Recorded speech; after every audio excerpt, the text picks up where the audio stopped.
Goeienaand vriende, hartlik welkom by ons bid hier vanaand. Voordat ons begin, kom ons buig die hoofde. Ons dierbare Vader, ons nader vanaand tot U troon van genade. Here, ons leef in onstuimige tye, ons leef in onsekere tye, ons lewe met harte vol bekommernisse oor die toekoms. U mag ons vanaand, Here, deur U woord antwoorde ontvang van wat in die geskiedenis gebeur het.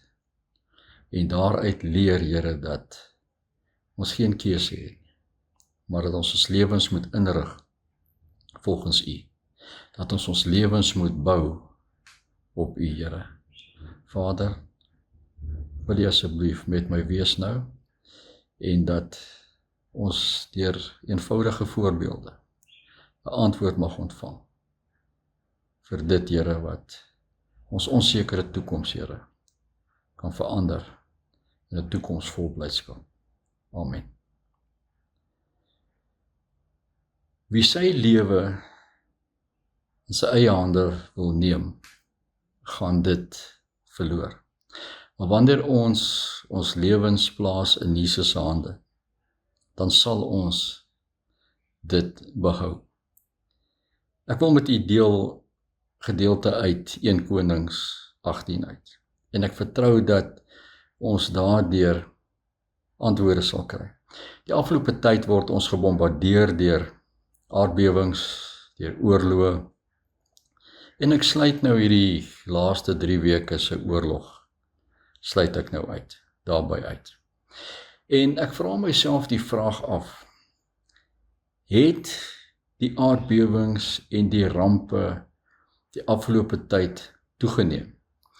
Of het dit as gevolg van die mediadekking wat ons deesdae het, dat hierdie wêreld om ons kleiner geraak het?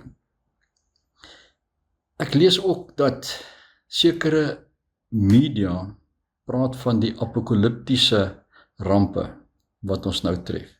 En dit is soortgelyk aan die rampe wat in Openbaring aan ons meegedeel word, naamlik omvangryke rampe.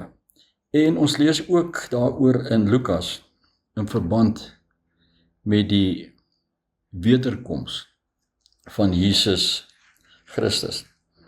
En 'n vraag wat ek baie oor nadink, is hierdie rampe en oorloë die laaste stuiptrekkings van hierdie aarde? En u sal my saamstem, nie een van ons het daardie antwoord nie. Maar ek glo wel dat deur al hierdie rampe en orkane en oorloë sien ons die voetspore van Jesus daarin. Miskien kan dit nog honderde jare duur, miskien kan dit binne 'n oogwink verby wees. Ons weet nie. Maar wat ek wel weet, is dat elkeen van ons moet so gereed wees. Ons moet ons so inlewe, soos daardie mense wat van aangesig tot aangesig met Jesus gewandel het. Ons moet nie wag dat 'n orkaan of 'n oorlog of 'n oorstroming ons huise verwoes nie. Ons moet nie staat maak op ons eie krag nie.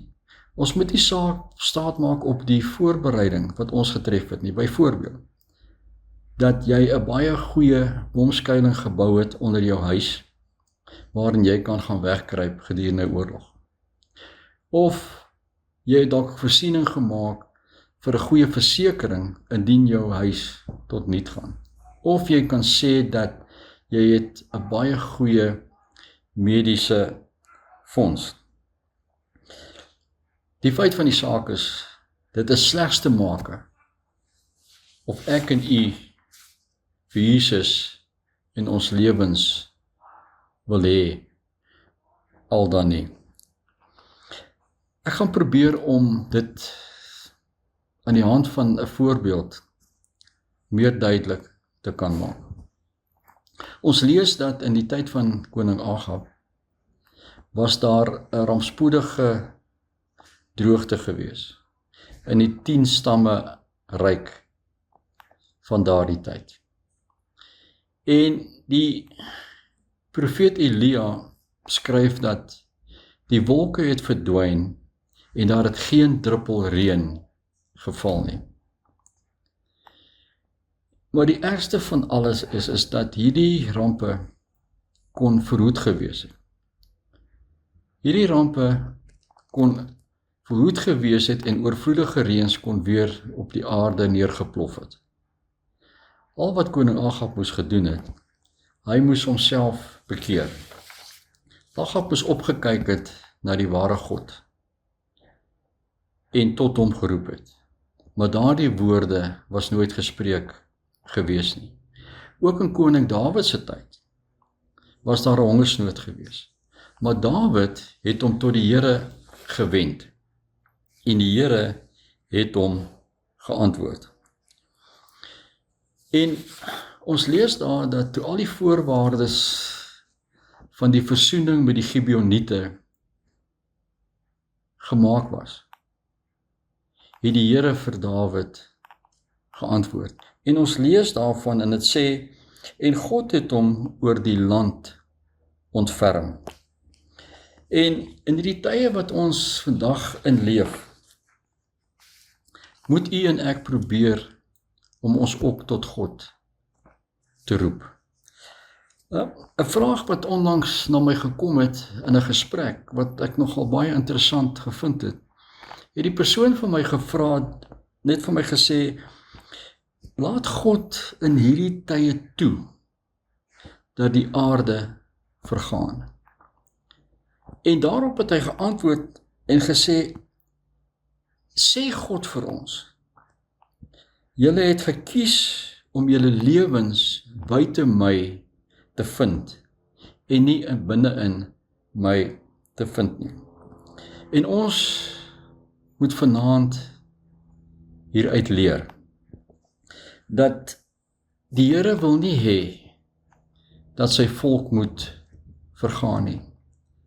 Die Here wil nie hê dat elkeen van ons verlore moet gaan nie. Die Here wil hê dat elkeen van ons gered moet word.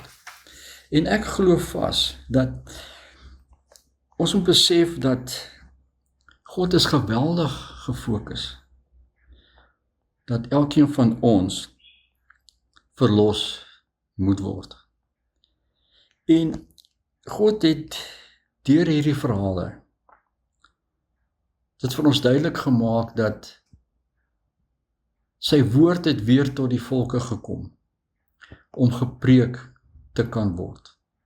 En ek en u moet daardie waarskuwings vanaand ter harte neem. Ons moet op die Here bou. En wanneer ons op die Here bou, dan sal ons lewens gered word. 'n Vraag wat ek vanaand wil vra is dat, is hierdie die einde van die wêreld? Maar ek kan vanaand sê, in my opinie, dat die Here se voetspore is baie duidelik in hierdie rampe en in hierdie oorlog. En vriende, dis van kardinale belang. Die Here roep elkeen van ons. Die Here roep oud en jonk, dat ons lewens binne in hom en nie buite in hom moet plaas nie. En ek wil vanaand vir u en vir my die vraag los, verlang ons ook om saam met Jesus te wees? Verlang ons om saam met Jesus te wees in hierdie onsekere tye waarin ons lees, ten einde vir ons daardie nodige gemoedsrus te gee, dat ons nie onder mekaar moet beklei, soos wat in 1 Konings 18 vir ons uitgebeeld word nie. Dat ons nie deel kan word van daardie aarde nie, maar dat ons eendag 'n nuwe aarde sal betree. Kom ons bid saam. Ons liewe Vader, baie dankie dat u deur u woord eenvoudige voorbeelde van 2 konings, een wat U geïgnoreer het, en een, Here, wat U aangeroep het. En daardeur, Here, het U ontferm oor die volk. En vanaand wil ek vra, Here, dat U ook U hand van ontferming sal uitsteek na elkeen wat vanaand luister, maar Here, meer nog, dat U hand van ontferming sal uitsteek reg oor hierdie onstuimige wêreld waarin ons lewe, Here. Ons sien U voetspore in elke orkaan, elke oorlog, elke oorstroming, Here. En ons weet dat U koms baie naby is. Here, gaan met ons deur hierdie nagrus en wek ons môreoggend op, Here, met 'n lied in die hart. 'n Hart, Here, waar ons die bekommernisse van hierdie wêreld agtergelaat het. Amen. Baie dankie dat jy geluister het en mag jy 'n geseënde aand hê. Totsiens.